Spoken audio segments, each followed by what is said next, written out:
Game time, we diving deep. From the stairs to the play, no time for sleep.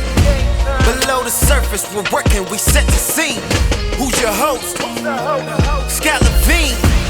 Below the surface.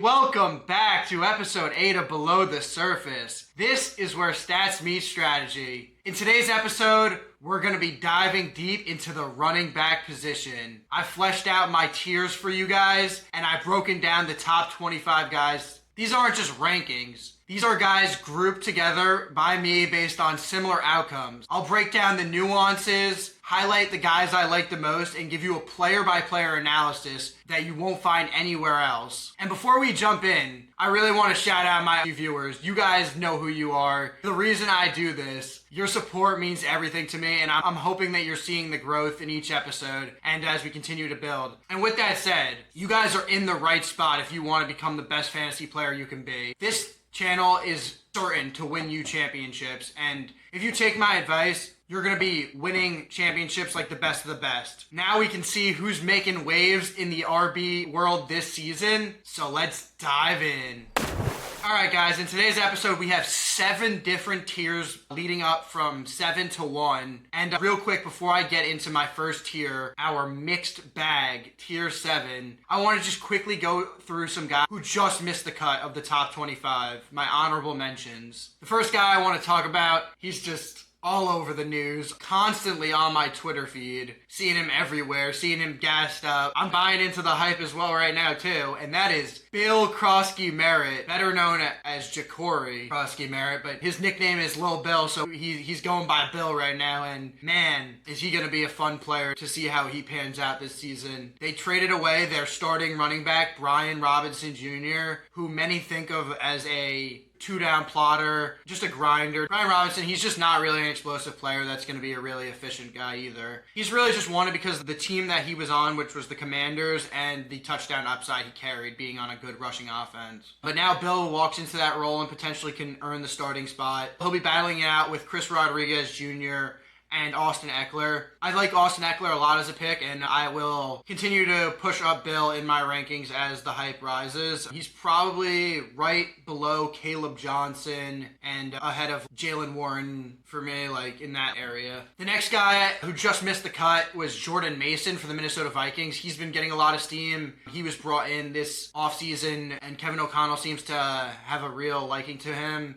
So we'll see the split between him and Aaron Jones. I really like Jordan Mason, and he's a good pick later in drafts. The next honorable mention who just missed the cut was J.K. Dobbins. I just saw a report recently that he might be the starter this season, but that doesn't necessarily mean he's the highest I want of the backfield. He definitely is a solid draft piece and a good, reliable RB3 in drafts. The next player I really want to quickly go over is David Montgomery for the Lions. He just missed the cut due to the coaching changes and the loss of Frank Ragnow. I think he is affected the most by these changes personally, and Gibbs is just going to be a locked-in safe guy. The next guy, Trey Swift, just missed the list. He got a huge O-line upgrade, and I really like the Bears offense, but he just didn't quite crack my top 25. And the last guy is from my New York Football Giants, Tyrone Tracy. He should have a good year, but didn't quite make it onto my list. All right, those were the honorable mentions now, so let's really get started and dive in. Tier 7, my mixed bag of players. The first guy I'm going to start off with is running back for the Minnesota Vikings, Aaron Jones. And I know we just mentioned Jordan Mason earlier, but Aaron Jones cracks my top 25. And mainly it's because of his pass catching ability. We've seen Aaron Jones just be a prolific pass catcher his entire career. And last season, the Vikings did not shy away from getting this man touches. He actually saw the most touches in his career and the most rushing yards, but he did see a little bit of a dip in efficiency, and if that scares you off him, I understand. Coming into this year, Justin Jefferson, he is back practicing, but he's dealing with a soft tissue injury in his hamstring, and those are always something you want to keep an eye on. Plus, we got the news of Jordan Addison being suspended for the first 3 games, so that really will open up the short passing game, in my opinion, for Aaron Jones for the first 4 to 5 weeks of the season. He should really be heavily involved in that area of the field.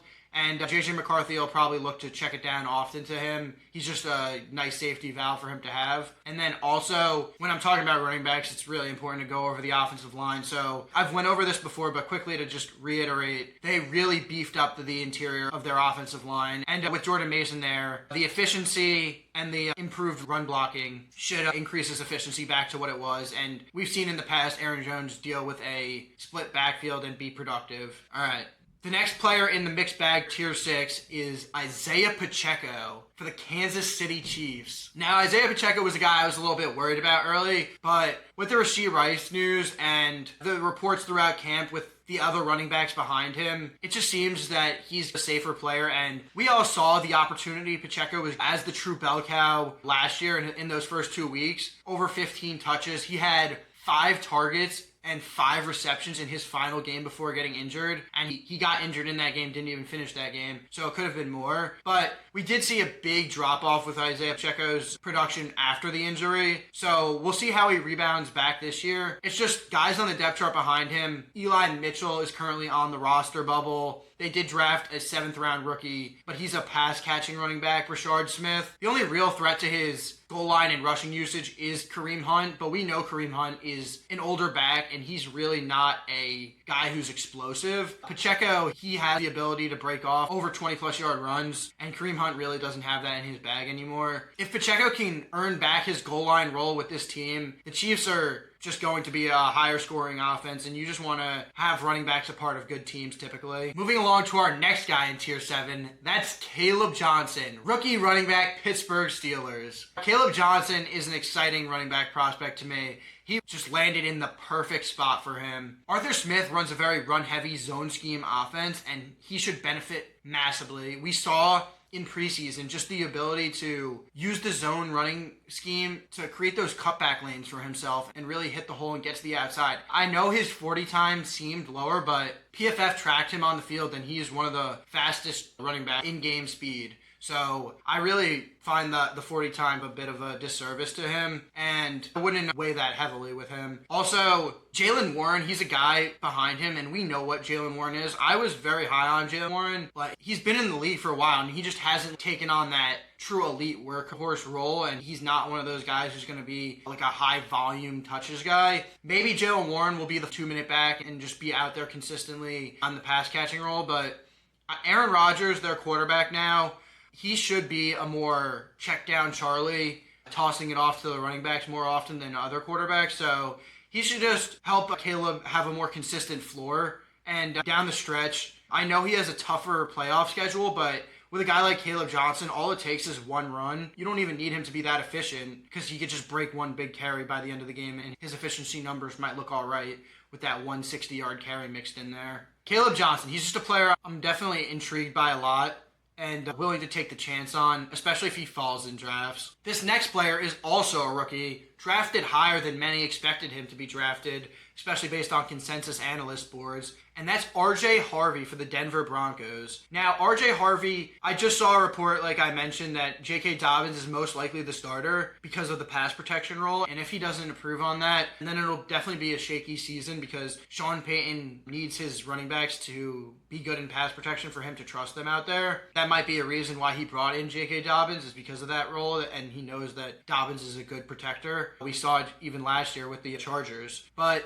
the thing about R.J. Harvey is just, he's probably the running back with the most juice on this roster. And even though J.K. Dobbins might have a safer floor, with those rookie running backs, they really just allow you to access a ceiling. And he was a 2nd-round pick drafted by Sean Payton, and Sean Payton is typically unbelievable with his running backs. And R.J. Harvey, he's a pass-catching back, and he was a super productive running back coming out of UCF. He's a guy I'd be willing to grab in like that mid-round range, and especially if you passed on running backs early for a heavy wide receiver team, or you wanted your elite quarterback. I think he's a good RB2. I wouldn't take him in like a 0 RB build as your RB1, But I think RJ Harvey could be a solid RB2. You might want to take an RB3 that's a little bit more safe so you can play that guy early. Let RJ Harvey establish a real role and see where his touch and snap share falls. If you do or did already draft RJ Harvey, I wouldn't panic or look to trade him too early. He'd be a guy I'd hang on to, and I know like it would be tough to bench him because he goes in that starting range, but you can find starting level running backs still later than him. He would be a guy I would pair up with a later, safer back for the beginning of the season just in case he doesn't come out to a hot start, but I would definitely hang on to him for later in the year. And that wraps up our tier 7 mixed bag tier. So just to recap, we had 2 rookies and 2 veterans in this tier, which is the reason they're the mixed bag. And these guys definitely have question marks around them, but they can be solid 2s for you and have room to grow beyond. Now, this next tier, tier 6, is the known commodities tier. These guys all been in the league, have had a productive season, are known by many fantasy analysts already, and you just know what you're getting with these guys. So let's start out with Tony Pollard, Tennessee Titans. Right now, the Titans backfield, Tajay Spears, is dealing with a bit of a high ankle sprain, and we don't know exactly if he's going to be ready for week 1. So, in my opinion, that just really makes Tony Pollard just feel even more safer coming into the year with that secure workload, and he's really got the ability to catch passes out of the backfield as well. Tony Pollard, he's just a guy I think is criminally underpriced this year and a guy I'm targeting consistently in drafts. Tony Pollard, he's been a consistent fantasy player for a while now, even dating back to his Cowboy days, and I feel like people are just getting tired of him a little bit, and he's getting older now, so he's just one of those guys that he's not as sexy, not as fun, but he's a guy who I think you can be starting from the get-go of this season, and he'll give you consistent production week in and week out with that touchdown upside and that receiving upside. Tony Pollard, definitely a guy I'm looking to target in his range or even reach a little bit on Tony Pollard over some of the other guys in my mixed bag tier. And that leads me into my next guy for the Arizona Cardinals, and that's James Conner. Last year, James Conner ADP was a little down because of Trey Benson, the rookie running back that they drafted, but he came out and proved everyone wrong in that he was still a more than capable back of taking on a full workload. This year I am in on Trey Benson, but that doesn't mean that James Conner still can't have a great year for this Cardinals offense. He did it on great volume last year. He was also very efficient, and he was amazing at forcing missed tackles last year, which just shows that he's still more than capable of being a starting running back in this league. I know as they get older, we tend to want to just write them off and push them to the side as veterans and just draft the new young hotness or move along to their younger rookie running back who will eventually potentially be their starter in the future. But I think James Conner should just be a safe guy that you can take, be comfortable as your RB2 all year, and he won't let you down. Moving along, we got another super vet who's been in the league tearing it up since his rookie year, and that's Alvin Kamara. But the reason Alvin Kamara is this low for me is the quarterbacks, the offensive line, and his consistency to missing games. Since Alvin Kamara's rookie year, he has not played 16 plus games. He's missed at least 3 games, I think, every year after his rookie year. And one of that was a suspension, but he really just can't make it through a full healthy season. And if that comes in the playoffs, then you're just out of luck when that happens. So he's a guy I'm a little bit hesitant to draft this season just because I don't know if he can make it through a full season. And this offense around him is nothing special. I honestly think that the Saints could be the worst NFL team in the league this year. And you just don't really want to target running backs on terrible offenses. And I know Alvin Kamara, he's just got like a great safe floor built in with his typical like 80 plus targets. But this last coaching staff literally hated Kendre Miller. Chris Olave and Rashid Shaheed both had to miss major time last year.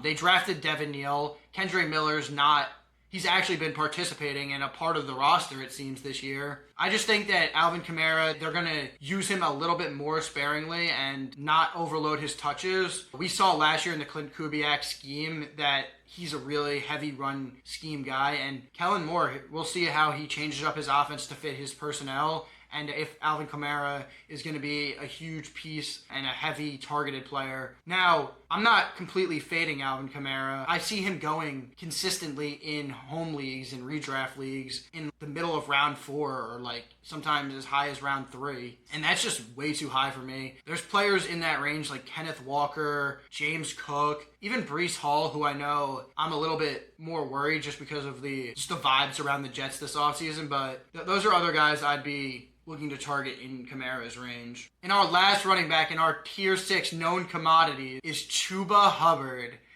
Now, Chuba Hubbard really came onto the scene last year and was able to take great advantage of Jonathan Brooks' injury coming into the season, and then once he got re-injured, Chuba just proved that he could handle that bell cow role for them last year, and he really turned up. Chuba totaled over 1,100 rushing yards on good efficiency last year, and he really was able to see a large snap share opportunity, one of the league leaders, and this really helped with his production. And this Carolina Panthers organization seems to really believe in the player. They paid him in season, which you don't really see often, and he just continued to show he deserved to be on the field for them. Now this year they brought in a multitude of backs, actually, adding in Rico Dowdle from the Dallas Cowboys and drafting Trevor Etienne, Travis's brother, from Florida in the 4th round, I believe. And that should probably eat into receiving work because he's actually really not a great receiving back based on his advanced numbers. He should have a great role in this offense, and the O-line is just so elite that you expect him to be a solid goal line back and just get the opportunities that he did last year around the goal line. So with a boost to the Carolina Panthers offense this year, I think he should still fall right in line with his last year's production, but I just don't think he has the ceiling to reach the RB1 top 12 level guys. He's a solid pick as your RB2, and he probably won't be the reason you lose your season, but I also don't think he's winning you your championships either. So just to recap our tier 6 known commodities tier, we had a bunch of guys who we've seen them produce in this league and we know what they are. Chuba Hubbard, Alvin Kamara, James Conner, and Tony Pollard. Of the group, I'm highest on Tony Pollard, and the other 3 running backs I'd really just be looking to take at a value in drafts, hoping they fall past their ADP cost. Moving into tier 5, our high upside running backs with questions. And we have 3 here for you in this tier, and I'm going to start out with Breece Hall, who we just mentioned when we were talking about Kamara. Now, Breece Hall, he's got an interesting situation going on with him right now. They brought in a complete new coaching staff for the Jets this year. Aaron Glenn, he's really talked about a committee-based approach, and we've seen him use Braylon Allen quite a bit in the preseason, but that doesn't necessarily scare me off from Hall. I'd just be a little bit hesitant to reach on him or take him as my RB1. But with Breece Hall, he's throughout his career had a consistent target share over 12%, and I think with the targets and weapons on this team, he should be more than able and more than capable of reaching even a 15% target share this year. He did it in the past with Zach Wilson, and it's just the fact that this team has no weapons. I wouldn't even be surprised if he's the second highest target earner on this team. I know Justin Fields isn't like the biggest check down guy, but he's going to want to get Breece involved in the passing game, and I think that's going to be Aaron Glenn's plan for him. I could definitely see a world where Allen, down the stretch, is getting 13 carries to Breece's 10, or like 12 to 13, where Braylon Allen is just like barely out touching him, but Breece is getting the 5 targets that you like for fantasy and is involved in the 2-minute and 4-minute drills, where Breece would be involved there instead of Braylon. Not very good at pass catching yet. The main reason to worry is that he's not under contract with them next year, and Braylon they might want to see as their long-term starting back next year. So we'll see how it plays out down the season. In PPR leagues,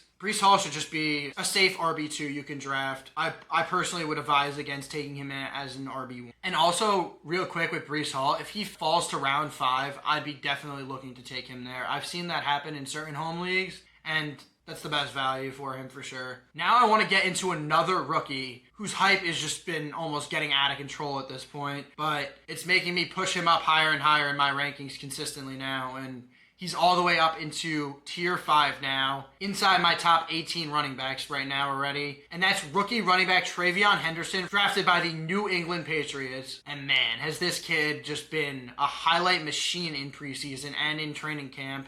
He's been making plays all over the field, receptions, big carries, return touchdowns, and Drake May just seems really confident throwing to him out of the backfield. And obviously when you talk about running backs, you got to talk about, can they stay on the field for pass protection downs so they can be on the field for third downs. And this kid might be one of the greatest pass protecting running backs I've ever seen coming out of college. Also, he's had 0 fumbles over his final 3 seasons at college, and we know that Ramon Stevenson has had a bit of a fumbling issue in his past. Throughout this season, I would not be surprised to see Treveyon Henderson's opportunities continue to increase throughout the season, and depending on how he's playing throughout the season, his goal line role can continue to grow for them as well. He's just an exciting player and a guy I'd be willing to take in the 4th round. He's definitely a little bit risky because of the volume he might be seeing as a rookie, but his efficiency should just be there from the get-go, and I think he's a more than fine running back too. I wouldn't quite take him as an RB1. Now, our last tier 4 high upside running back with question marks is Ken Walker. And the reason Kenneth Walker is on my in tier 4 is mainly due to his injuries. Already this season, we've seen them resting him due to a sore foot. And for some reason, this man just cannot stay healthy for a full season. He played a lot of games his rookie year, but he didn't play a full season. It's just when he's on the field,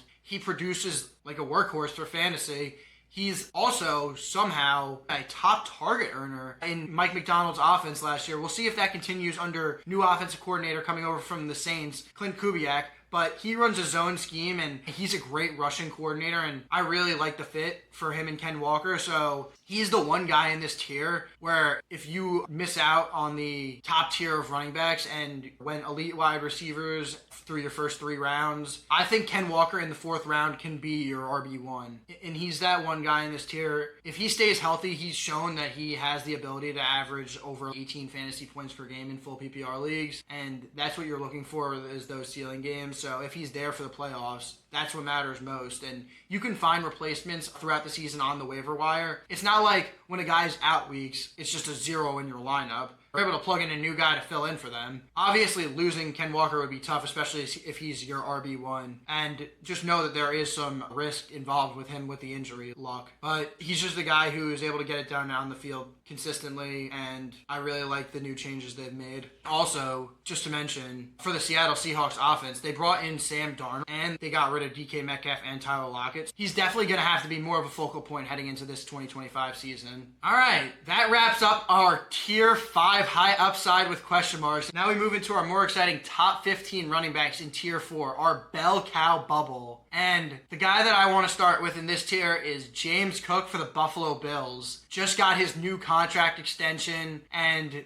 coming up his career year in touchdowns. 16 rushing touchdowns on the ground, which is just honestly absurd to think about. A guy who coming into the year, his biggest knock was his touchdown scoring ability. So I feel like that's really funny now that he just did that last season, and that's definitely not sustainable. Most good fantasy analysts will tell you that his rushing touchdown is due for major regression, but there's definitely still reasons to be completely in on James Cook. He's the starting running back for a great offense, and their O-line, complete continuity across the board. Not one single starter change, I believe. Josh Allen, he's going to get you those extended drives, get you into the red zone more often. And James Cook, he's a decent pass catching back as well. So I think he deserves to be in the 4th and willing to take him at the end of round 3 in 12-man leagues. If you really need a running back and he's your guy and your league tends to overdraft running backs, I don't mind him in round 3 even. James Cook, he was holding out and looking for that extension, so a lot of people were worried about that throughout the whole offseason, and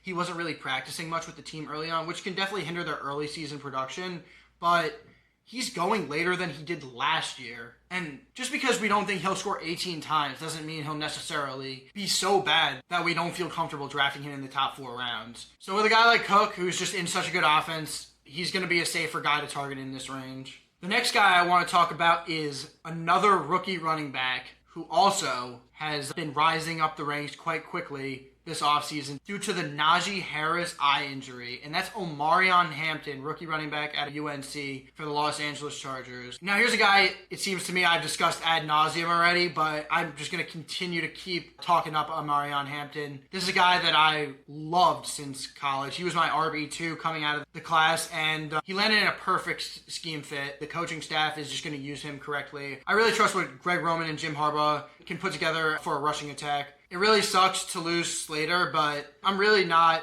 having that affect my ranking for Hampton too much. I think there's a chance by the end of the season where he's got a chance to, by fantasy playoffs, be scoring near as much as like Ashton Jeanty, who goes in the first round, and you can get him much later than that. With Hampton, he's also on a great offense with Justin Herbert, who's shown the ability to check down to his pass catching backs. And Omarion Hampton, he really doesn't drop the ball much at all. So he's going to be just a safe, reliable target out of the backfield. And their team should just be more improved on offense compared to last year. Now with Ladd in his second year, they brought back Keenan Allen, who Justin Herbert is comfortable with. They have Trey Harris, their rookie that they drafted, and QJ. He's still there. I know people don't really love him, but he's shown the ability to have a decent touchdown upside. They also drafted a wide receiver, Keandre Lambert-Smith, in addition to Trey Harris, who's been getting some rookie buzz throughout training camp and preseason. All that said, Omarion Hampton's just in a great situation and could really end up being that true bell cow with the Najee injury. And if his eye isn't right, and he just continues to prove that he's the one who belongs on the field most, I think by playoffs it'll be wheels up and you're just wanting to have this guy on your team. The next guy we're going to be talking about is Rams running back Kyren Williams, a player who really established his role the last 2 seasons as a true elite opportunity out on the field with the Rams offense, seeing consistent work inside the goal line, and he's just a great goal line back for them. Now, I worry a little bit with the addition of Davante Adams into the red zone and if they'll pass more, but they have seen such success from Kyren in the past that he'll definitely still have that role there. The biggest worry is definitely Matthew Stafford and their O-line. If the O-line can keep him protected and healthy throughout the entirety of the season, we know what would happen to this offense without Matt Stafford, and just the efficiency and the total red zone trips would definitely drop drastically. He's dealt with this back issue for so long. We're just hoping that it doesn't re-aggravate and he doesn't irritate it throughout the season that he's going to have to miss significant time. But he is back practicing, thankfully, now. And if he's good, you're just going to want to have pieces of this Rams offense. Sean McVay is one of the most fantasy-friendly offensive coaches in the league, and what he does works so well for fantasy. I completely understand buying Kyren based on the touchdown upside, but he's really not like the most flashy guy. And with them drafting running backs back-to-back years, there's a chance that he cedes some of that opportunity to Corum and Jarquez Hunter, the rookie they drafted. So I'm not completely in love with Kyren, but I understand taking him, and he's a great RB2, but he's also a guy, even though he's in a higher tier, I would probably rather have as an RB2 than an RB1. And thankfully, with his price, you can take him in round 3 and pair him with an elite RB1. That's how I would attack Kyren Williams specifically. Now, this next guy I want to get into is 2024 rookie sensation, Bucky Irving, a 4th-round pick who is now a household name in this league. And I want to get into his role this year. It really looks like under new offensive coordinator Josh Grizzard that he's going to be moved around the formation more. And I know we say this about all running backs. We always see this throughout camp that they're going to be moved out wide. But in the preseason, he was running those deep routes and getting down the field. And that just unlocks like a new skill set for his upside, being able to catch passes and run routes deeper down the field. Currently, the Buccaneers have been going through some injury turmoil, and Tristan Wirfs is out, their left tackle, and he should be missing like the first 4 weeks or so. This is a great offense, and even though they lost 2 key weapons, this is going to be a good offense again in 2025, and I expect Bucky Irving's touch load to maybe even increase from last year. We have Rachaad White coming in this year with a groin injury, and Chris Godwin might be out the first 4 weeks on PUP. Even though Emeka Egbuka is receiving an unbelievable amount of hype, and I love him, and he might see consistent target throughout this entirety of the season, early on, they might be more willing to check it down to Bucky. And Bucky Irving is just a guy who has one of the best playoff schedules I've ever seen. So once they get back healthy and at full strength, their offense could really be clicking. And for the playoffs, you want to have guys a part of this Buccaneers team, in my opinion. Bucky might be one of the best trade fours in the league if he's not producing early due to the loss of Tristan Wirfs. But I'm in on Bucky, and I think he's a fine pick if you want to over guys like Chase Brown, Jonathan Taylor, Josh Jacobs. He's definitely a guy I'd be willing to take a chance on in that range. And if he's your favorite of that bunch, go for it. We got to talk about his jump that he made last season. He came into the year, as I mentioned, a 4th-round rookie running back, and they were reluctant to immediately push his role and increase it last year. So they worked him in slowly, and he actually only started 3 total games in 2024. If we remove the first 5 weeks and we talk about weeks 6 through 18, his PPR numbers jumped drastically. He averaged over 16 fantasy points per game in PPR leagues. And if we zoom in even further and go from weeks 11 on, that jumps all the way to over 18 fantasy points per game as a rookie. He was a true league winner down that stretch in 2024, and that's what you want to have is guys who can show the ability to be great down the stretch of the fantasy football season, not just good early. So with that said, target Bucky Irving. Another guy in my tier 4 bell cow bubble is Josh Jacobs, and this is a guy I've been continuing to rise on this summer. Last summer, when I was looking into Josh Jacobs coming off his season with the Raiders, I was a little worried, especially because I was high on rookie running back Marshawn Lloyd. But unfortunately, Marshawn Lloyd dealt with injuries the whole season and never got going. And it seems that's happening again this year, where Josh Jacobs is just going to have the backfield to himself, Emmanuel Wilson behind him, and maybe Marshawn Lloyd will eventually be able to mix in, but he doesn't seem to be a real dependable option for them right now. So we can probably assume Josh Jacobs to see over 300 total touches again this season. And what's the most important part for fantasy is touchdowns. Although they're not typically the most sticky stat, with running backs, they're more easier to predict, like guys like Derrick Henry and Josh Jacobs and Christian McCaffrey and Saquon Barkley typically hitting that 10 plus mark. So we can typically bake that into our projections that they're going to see a significant amount of goal line work. Josh Jacobs had 22 goal line carries last year, which was one of the most in football, and he should be in line to be another workhorse goal line back for them again. They seem to really trust him and really like his game. Matt LaFleur, who hadn't been really a committee guy in the past, had no problem shifting to a bell cow focused team running through Josh Jacobs down the stretch of last season. So Josh Jacobs, he's another guy I'd feel comfortable taking him right in that range. I think if you're talking about Josh Jacobs and Bucky Irving, whichever one falls the latest is like the guy I'd hope for. But if you have to decide, I think I'd probably lean Josh Jacobs right now, but it's really close. And Green Bay has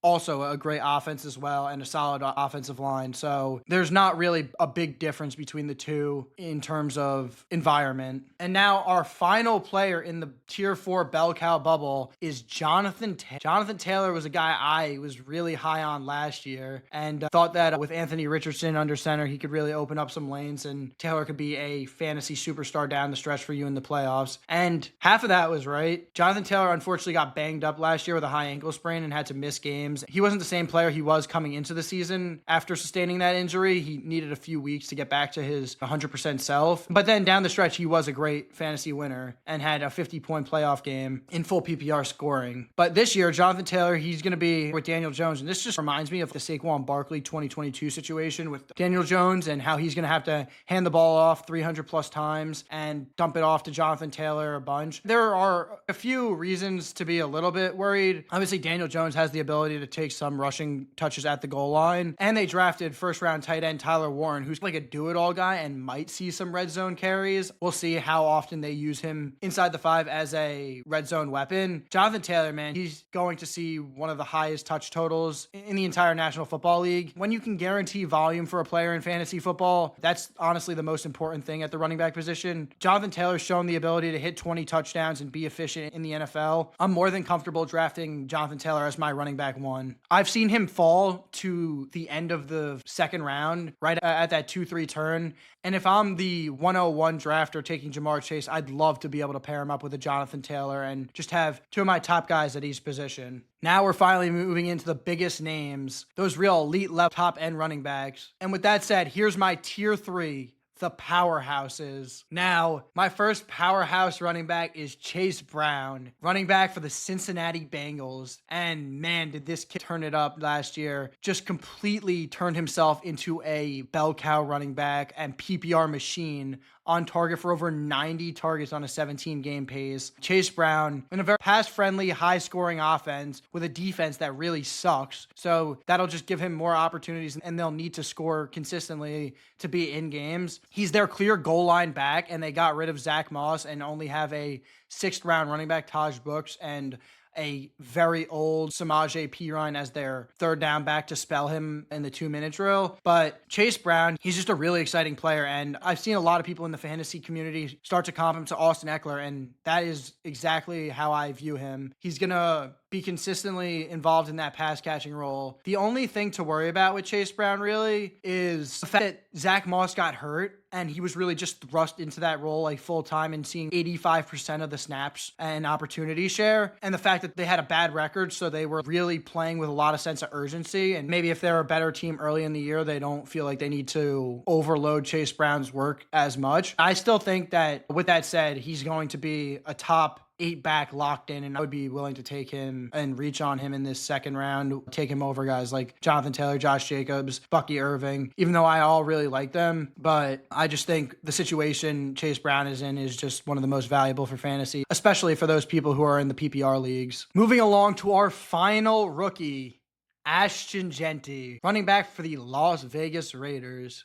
And I've talked about Ashton Jeanty in previous episodes as well. He's a guy I'm a little bit lower on than the consensus ADP rankings and analysts. Me personally, for Ashton Jeanty, I feel he would be best as a round 2 pick and a guy you can get as your second selection and pair him with another elite player, especially a running back if you want to go 2 RBs. I don't mind Jeanty as your RB1, but I wouldn't want to take him in the first round, because I think that there are a lot of great players above him that I would prefer. Ashton Jeanty, he's an electric running back, great contact balance, great explosive run ability. But unfortunately, in the preseason, he wasn't really able to show his true talents, and he was pretty inefficient, and his O-line is not good. We'll see if he's able to overcome and show out and still be efficient despite his O-line play. I think that they could be a fun offense to watch and might be able to put up some points this year. Geno Smith, Brock Bowers, Jacoby Myers, they're exciting players, and this offense definitely should see an improvement from last year, moving from Gardner Minshew and Aiden O'Connell to Geno Smith. There's definitely reasons to like Ashton Jeanty a lot and want him. He's definitely got the ability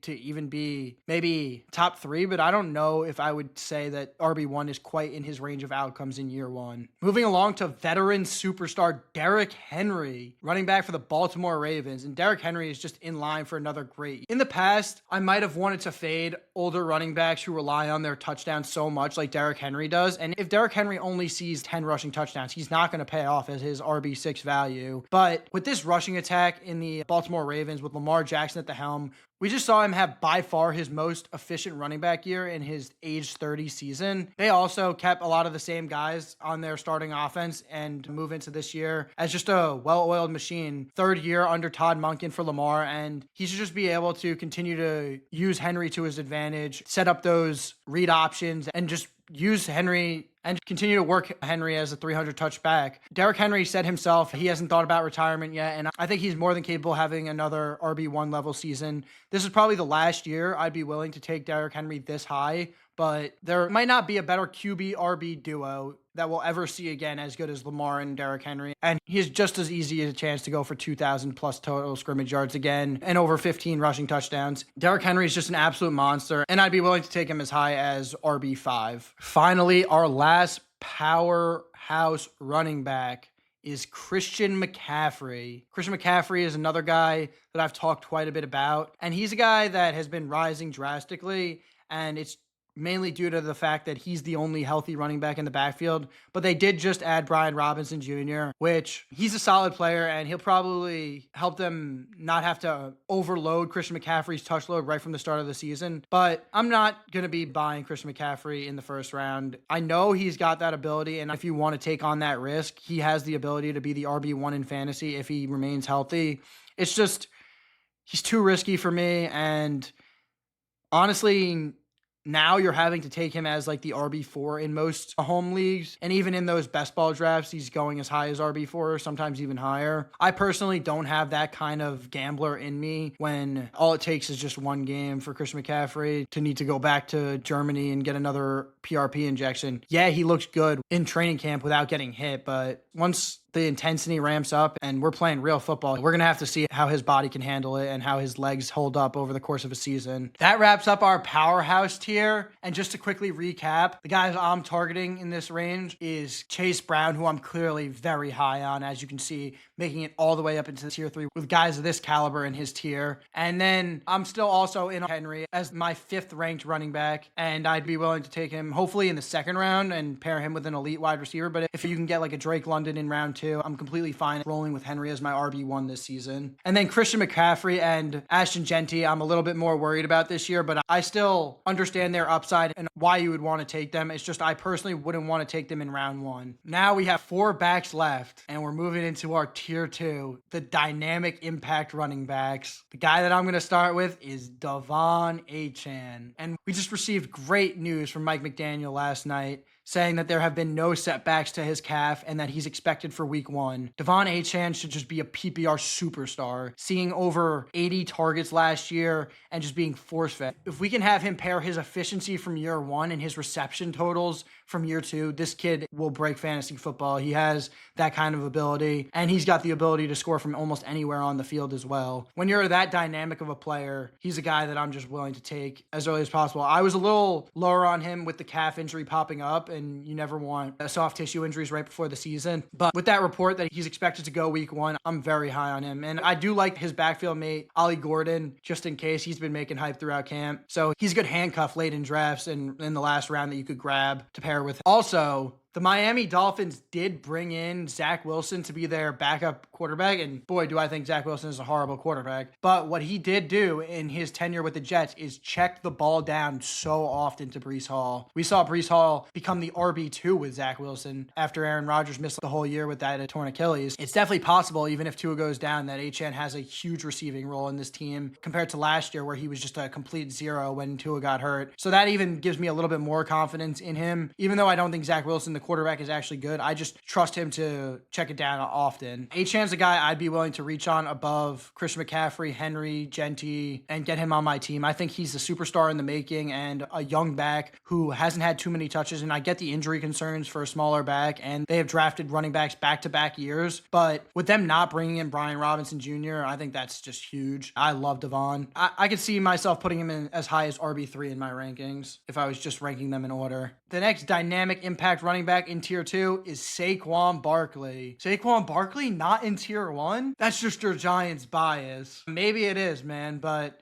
this guy had over 400 touches if we include the playoffs. And man, when you see that number, just expect regression in total touches. Also with Saquon, he finally reached his dream goal of winning that Super Bowl, and he started doing tons of commercials again. He seems to not be 100% locked in. He's probably putting in the work, but he's been going on trips, he's been meeting up with people and talking about retirement. When those things happen, there's just a little bit of a chance where you don't have it as much from the get-go, and you already accomplished what you accomplished last year, so you proved to everybody that you could do it. He's also one of the older backs in the league, getting up there in age, and he's seen quite a few touches and had quite a few injuries throughout his career. Obviously, with the continuity, he's in one of the best situations he can be in all of football, and I think he's one of the safest running back picks in all of fantasy football. But there definitely are reasons for risk with Saquon and reasons to not take him as the RB1. There are actually 2 running backs that I have higher than him. We'll find out their names shortly. I'm sure you know who they are based on who's remaining. Jalen Hurts, they brought the tush push back, so he'll definitely still steal those goal line rushing carries away from Barkley. And I know Barkley fell down a lot at the 1 last year, but that happens quite a bit in the NFL, surprisingly, is players just getting tackled at the 1. But yeah, Saquon's an unbelievable player. He's got that breakaway run ability, as we saw last year. He had 660-plus yard runs, and he could really be a game breaker and hit that 30-plus points per game, which will win you weeks. He's just a guy that I'm a little bit worried might get an injury this year or just see a significant decrease in touches. I would definitely be taking handcuff Will Shipley if you draft Saquon Barkley. So just to quickly reiterate my tier 2 dynamic impact running backs, I'm completely fine with these guys as my RB1, and I'd be drafting these guys with confidence. Finally, our tier 1 wave makers. These are the best of the best, the kings, the league winners, whatever you want to call them. And these are 2 of my favorite guys to pick. I think these guys could easily be top 3 picks in fantasy this year. And we'll start with Jahmyr Gibbs for the Detroit Lions. Jahmyr Gibbs is one of 2 running backs in the last 20 years to post multiple seasons with at least 50 catches, 10 touchdowns, while averaging 5 yards per touch. The other guy, LaDainian Tomlinson. Maybe you've heard of him. Jahmyr Gibbs is a freaking stud, and I'd be taking him very high in leagues. Jahmyr Gibbs, he's got the ability to break fantasy. He's in one of the most electric offenses in football, and his coaching staff continues to trust him with more and more work as he grows and develops. Last year, Jahmyr Gibbs had 20 total touchdowns and over 1,400 rushing yards to go along with 50 catches and 500 receiving yards. What he's able to do on both the ground and through the air is just perfect for fantasy football. He is the perfect PPR back. And if he's your RB1, I don't even hate it. I completely understand wanting to grab him. I love the Lions offense, and I know that there have been a few changes coming into this season. They lost their center and they lost their offense coordinator. But this new offense coordinator wants Jahmyr Gibbs as the starting running back, and this should only help him see more touches and be more of a focal point in this offense. David Montgomery is a great back, and he'll be able to spell Gibbs. And if you feel David Montgomery is the reason Jahmyr Gibbs can't hit his RB1 season if they're both healthy throughout the whole year, I completely understand that, but Jahmyr Gibbs is just too good not to take. He has a rightful spot in tier 1. The last guy, of course, my personal RB1 is running back Bijan Robinson for the Atlanta Falcons. And man, is this kid tremendous too. Down the stretch of last year, week 6 through 18, he was the fantasy running back 1 and saw 22 plus carries in 5 of his 6 remaining games. And the one he didn't, he had 2 rushing touchdowns. So Bijan Robinson, he's just another guy that is probably the safest running back in all of fantasy football this year. With a solid O-line. The only concern is right now, their offensive line has been a little bit banged up, and they did lose their center from last year, who's a great run block. But even despite that, I love their offensive coordinator, Zach Robinson, coming over from the Sean McVay tree last year and what he was able to implement into this offense, especially with Penix under center. We'll be able to see Michael Penix and Bijan's connection out of the backfield this year and see if Penix can take this offense to the next level. Bijan Robinson, guys, draft him with confidence as your RB1. I'd be willing to take him as high as the 102. And he's shown nothing but improvement in his career. I just can't wait to see what 2025 brings. All right, guys, that wraps up our 7 tiers of running backs. And I really hope that you were able to gain a lot of valuable information throughout this episode. And hopefully my tiered based rankings help you better understand how to attack the running back position early, middle, and later in drafts. If you guys want to know more of my sleeper running back picks, let me know in the comments below. This has been a blast going over my rankings with you guys. And I do detailed projections on all these players and really want to help give you the best opportunity to come out with your draft with the best possible players you can. Thanks again so much for everyone who consistently tunes into my channel. I'm going to continue to dive deep going into my next position, wide receivers. We're going over my tiers and how to best attack them next. If you felt like you learned something or gained something valuable, please do rate and subscribe. Check me out on my other social platforms, Spotify, Instagram, TikTok. And I'll continue to keep you guys updated throughout the summer. I'll be here to give you in-season advice. The fantasy football season is around the corner, and I can't wait. Let's get ready for that fantasy football season. Good luck with all your drafts coming up, and peace.